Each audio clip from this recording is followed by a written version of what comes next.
So this is how it's gonna work. I'm gonna go into this game and I'm gonna start reading the book. Where is it? So yeah, let me just notify my cousin asked if he can come and sit in the game while I read, so yeah.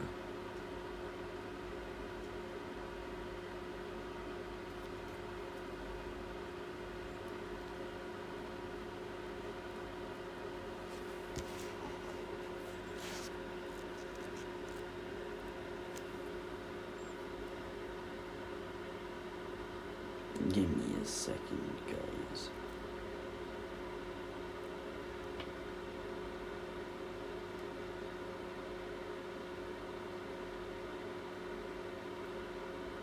Done.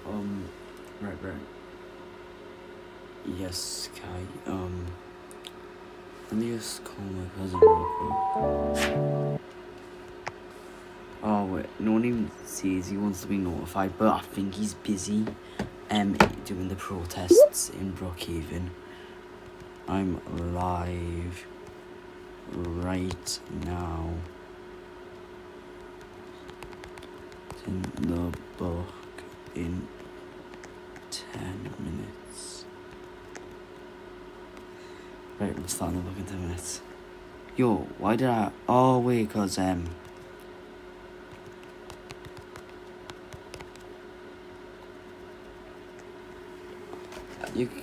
doesn't have, WhatsApp, he only has normal call on Discord, sorry. Bro, what was that? Okay, right, we start the book in 10.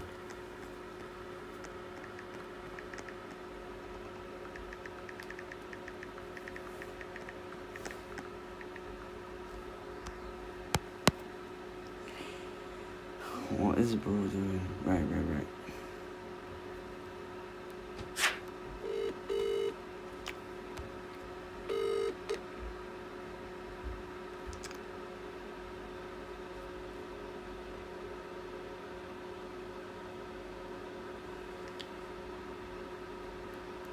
Yeah. I'm on the call with Mooney, mister.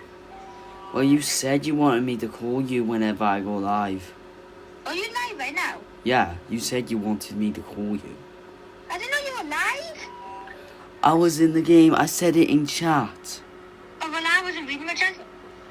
Oh, age. Oh, right. Nah, I don't think he's gonna be able to hear me read. Okay, right.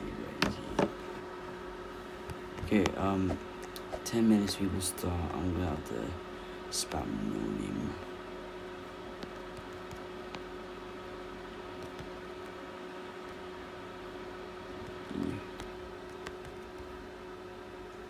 Broski never responds fast enough. Yeah, I have the book right here. No, yes, right here where I'm sitting right now. So this is how it's gonna work. We're gonna read a few chapters, then we'll take a break, then I'll end the stream. So yeah, let me just pin. We are starting the book in 10 minutes.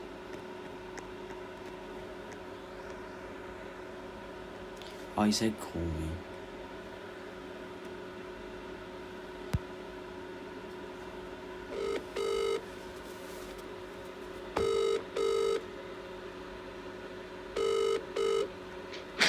Hi. Hi. Okay, are you ready? Yeah. Hunger Games. I'm just in my room, like literally like the replica Istanbul. No one even said he wanted me to tell him, so I don't think he's coming. I've messaged him like 10 times. He's not coming, so I'ma just. Okay, I'ma just start. I'm gonna read the blurb first. Okay. Ambition will fuel him. Competition will drive him.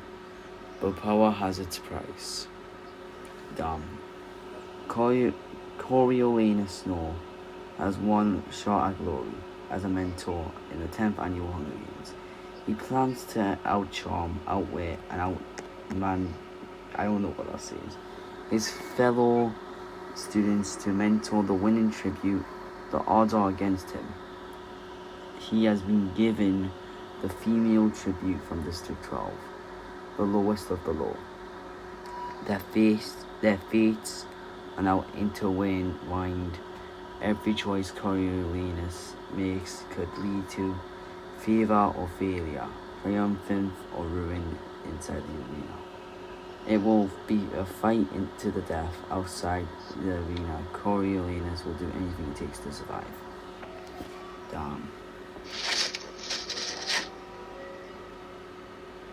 Okay, right, we're on chapter 1 now.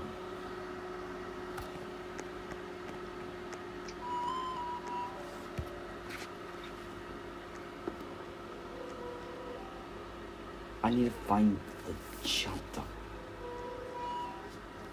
Right, why don't I just put my iPad there?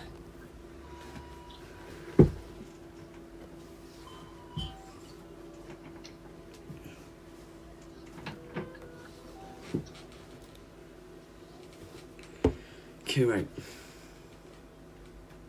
The Ballad of Songbirds and Snakes. Okay, part 1, the mental.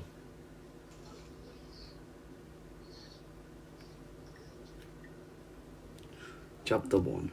Coriolanus released the fistful of cabbage into the pot of boiling water, and so that one day it would never pass his lips again.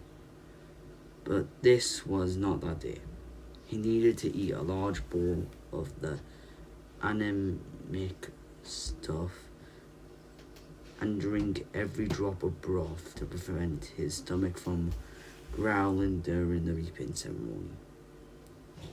It was one of a long list of precautions he took to mask the fact that his family, despite residing in the penthouse of the capital, most opulent apartment building, was as poor as a district scum. That at 18, the heir to the once great house of Snow had nothing to live on out his wits. His shirt for the reaping was worrying him. He had an acceptable pair of dark pants bought on the black market last year, but the shirt was what people looked for. Fortunately, the academy provided the uniforms it required a daily use for the day's ceremony.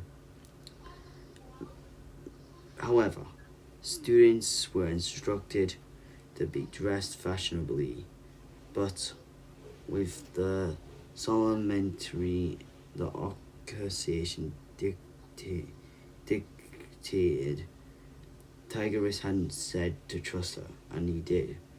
Only his cousin's cleverness with a needle that had him saved so far. Still, he couldn't expect miracles. The shirt they dug from the back of the wardrobe, his father's. Thank you. I was just reading chat. Where was I? They dug father. It was his father's from better days. Was strained and yellowed with age. Half the buttons, cigarette burn on one cuff. Too damn aged cell.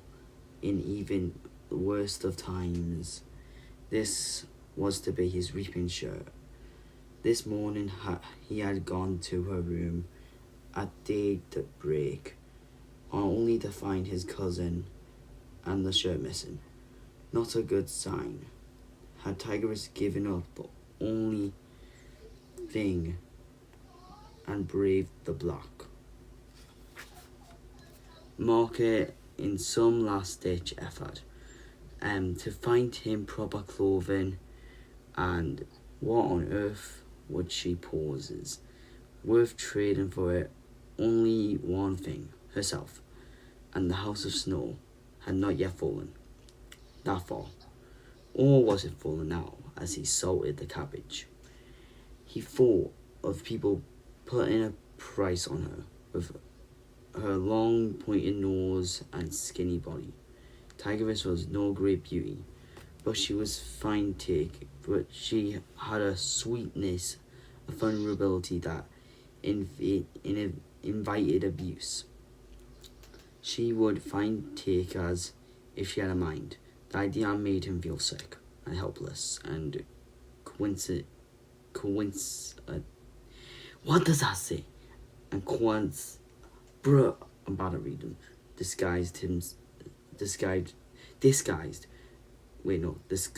with himself. From deep in the apartment he heard the recording of the capital anthem. Gem of Panem kicked on. His grandmother's tremulous soprano voice joined in, bouncing off the walls. Gem of Panem, mighty sea, through the ages you shine anew. As always, she was painfully off key and slightly behind tempo. The first year of the war, she played the recording on national holidays for 5-year-old Coriolanus and 8-year-old Tigress. In order to build their sense of patriotism, the daily rectile hadn't begun until the Black Day, when she district the rebels but surrounded the capital, cutting it off from supplies for the remaining 2 years of the war. Remember, children, she'd say, we are not beside. We are not surrendered. We have not surrendered. Then she would warble the anthem out of the penthouse window as the bombs rained down, a small act of defiance. Alright, we humbly kneel to your ideal and the notes she can never quite hit, and pledge our love to you. Coriolanus winced a little. For a decade now, though the rebels had gone silent, his grandmother had not, there was still nowhere verses to go. Gem of Panem, heart of justice, wisdom crowns your marble brow. He wondered if more furniture might absorb some of the sound. But the question was academic. At present, their penthouse apartment was a microcosm, or whatever it's called. Where was I? Oh, I found it. Of the capital itself, bearing the scars of the relentless rebel attacks.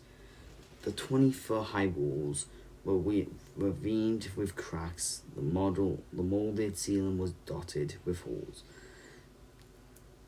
from missing chunks of plaster and ugly black strips of electrical tape held in place. The broken glass of the arch windows looked out over the sea. Throughout the wall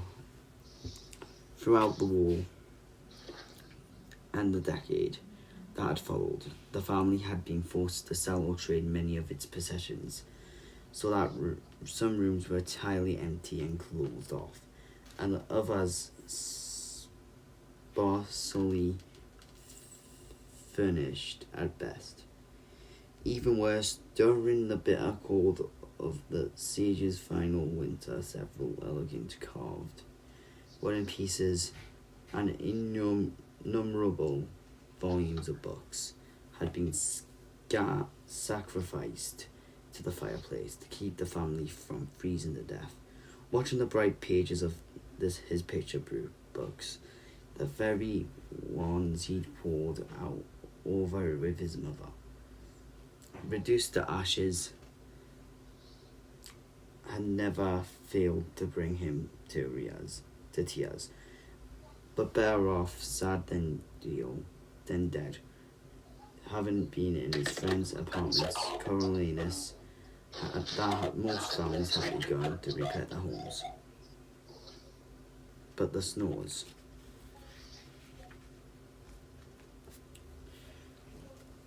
My arm hurts.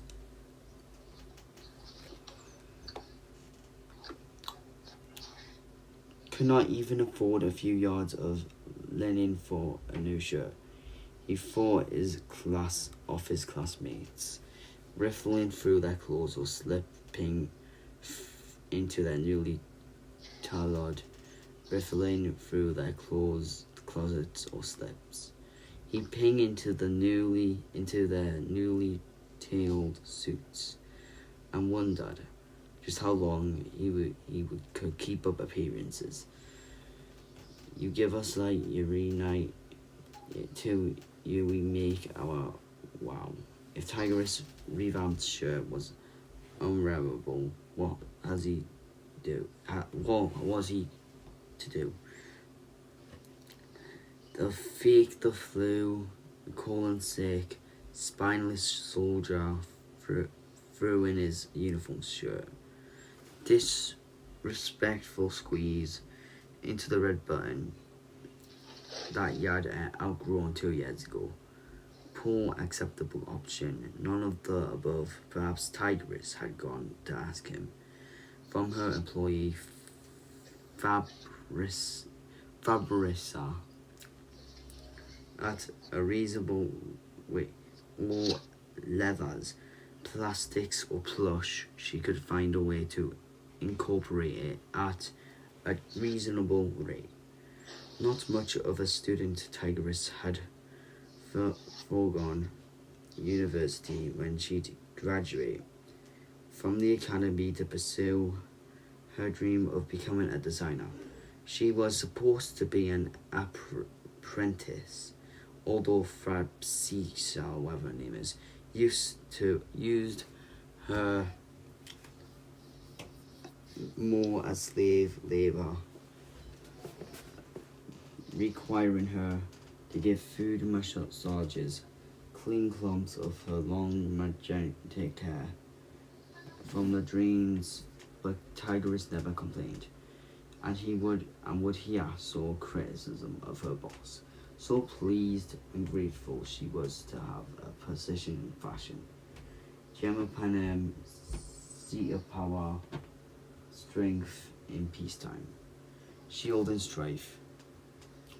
Coriolanus opened the refrigerator, hoping for something to liven up the cabbage soup. The sole occupant was a metal saucepan. When he removed the lid, a mush of congelated soup. The sole occupant was a metal saucepan. When he removed shredded potatoes stared back at him.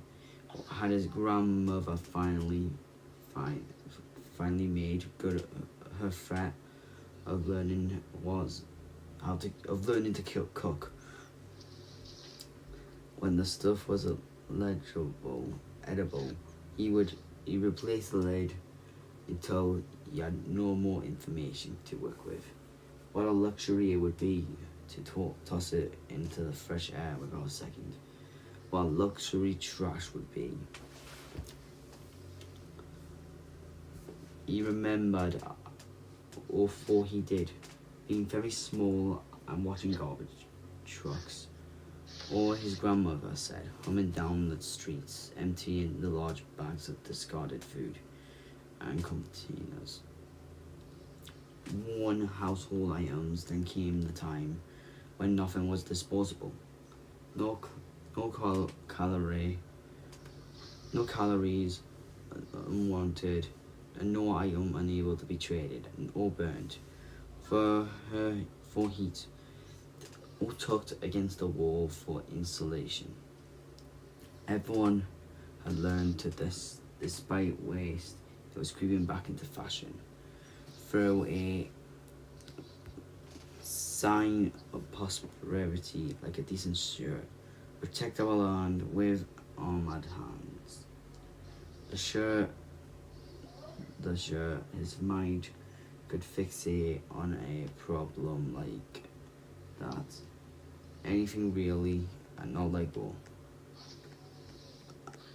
As if controlling one element would keep him from ruin. It was a bad habit that blinded him toward obsession. It was hardwired. It would likely be his undoing if he couldn't learn to outsmart it. His grandmother voice squeaked out the final crescendo. Our capital, our life. I know him. Okay, so what's happening so far is it's talking about Reaping Day, basically just the anthem. And like talking about like the dark days. That's what happened so far. Crazy old woman, still clinging to the pre-war days. He loved her, but she lost touch with reality years ago.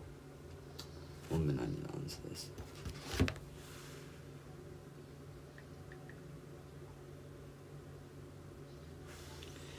She lost touch with reality years ago. Every meal, she'd rattle on about the snow's legendary grandeur, even when their fare consisted of watery bean soup and steel crackers. And to hear her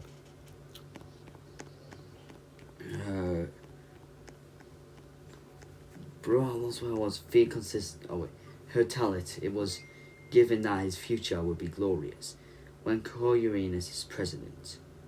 Oh wait, I think I know what's going on. So it's this guy. Oh, I think this is about oh, I get it now. This story's about the president. Yeah, I know my role. When Uranus is president, everything from rickety Capital Air Force to exorbitant price of pork chops would be magically corrected. Thank goodness the broken elevator and her arthritic knees prevented her from going out much, and her infrequent visitors were as fossilized as she was. The cabbage began to boil, filling the kitchen with the smell of poverty. Uranus jabbed at it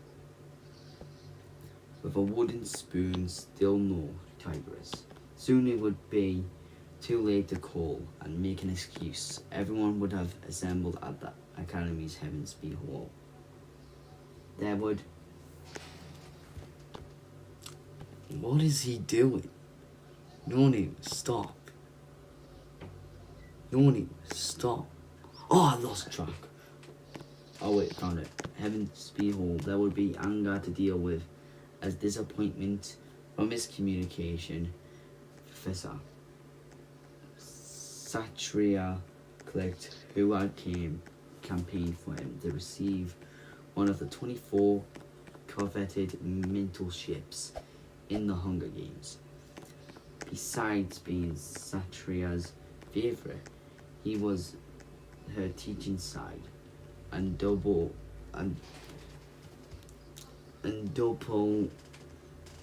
to this she would need him.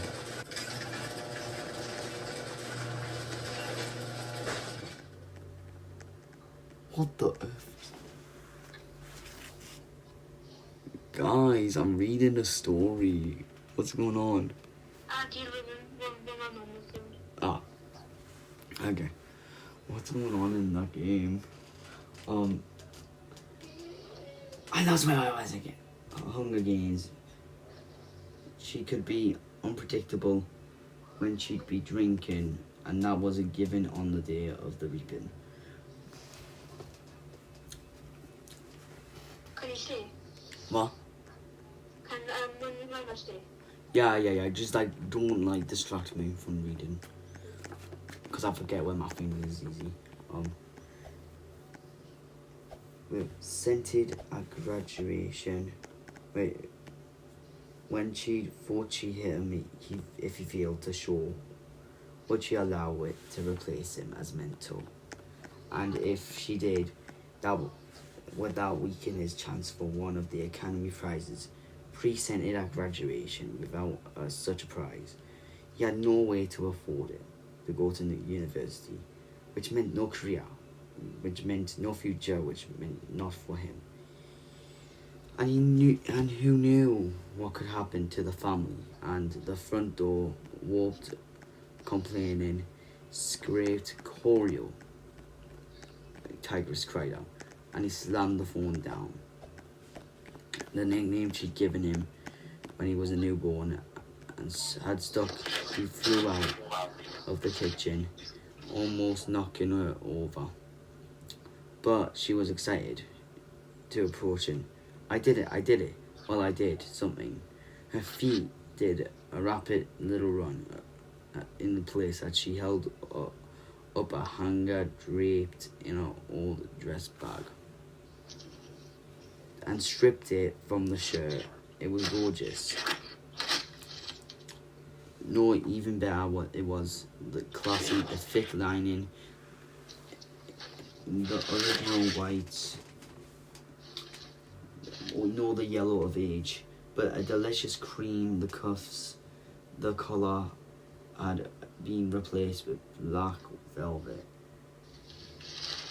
and the buttons were golden. And Edmond cubes tesserae, where each had 2 tiny holes drilled in it drilled it through it for the thread. "You're brilliant," he said, earnestly, "and the best cousin ever."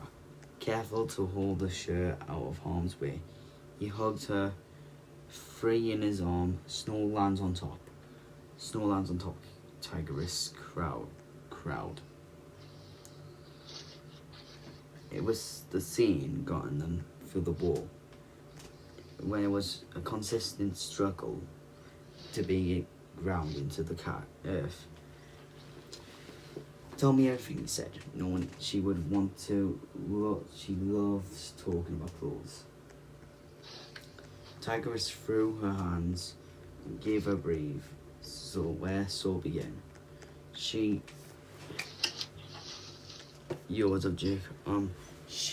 began the bleach. Tigress had suggested the white curtains in Fabrice's bedroom looked dingy, and while it's soaking in the bleach water in the shirt, it had responded beautifully.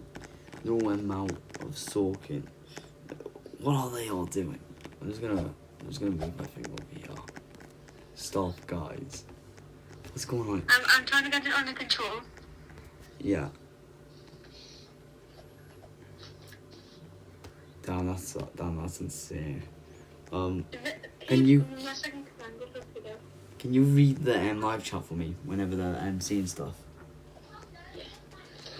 Okay. Picked up without a prize. He had no way to afford. Oh wait, wrong page. Out of soak and could entirely erase stains. So she boiled the shirt with dread. Marigold she found in the bin. Outside. I'm just gonna leave the chat open. The velvet for cuffs. Cool. This is a good story. So far.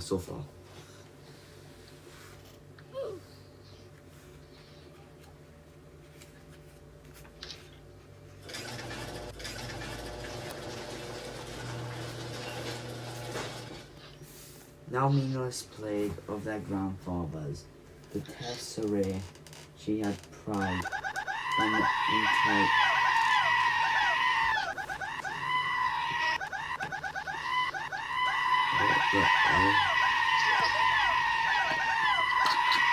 What the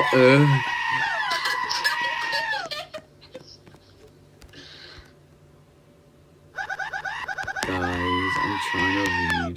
Wait, I'm Let the go. I'm trying to read a storybook.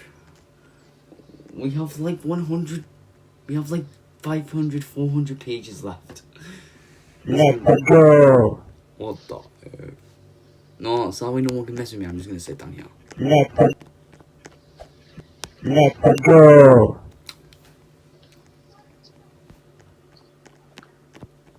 Let the go. Yeah, I found papers from the server. I think no one can do that. He's my second in command. Nice. Okay, anyway, I should probably continue reading. Now meaningless plague of their grandfathers, the tesserae she had pried from the interior of the cabinet. In the maid's bathroom, she'd gotten the building maintenance man to drill the holes in exchange for bending his cover rolls. Oh, was that this morning? He asked. Oh no, yesterday, Sunday, this morning. I did. You find my potatoes? He followed her into the kitchen where she opened the refrigerator. Oh, man. Dude, I was up until all hours making scratch from them. Then I ran down the toilet.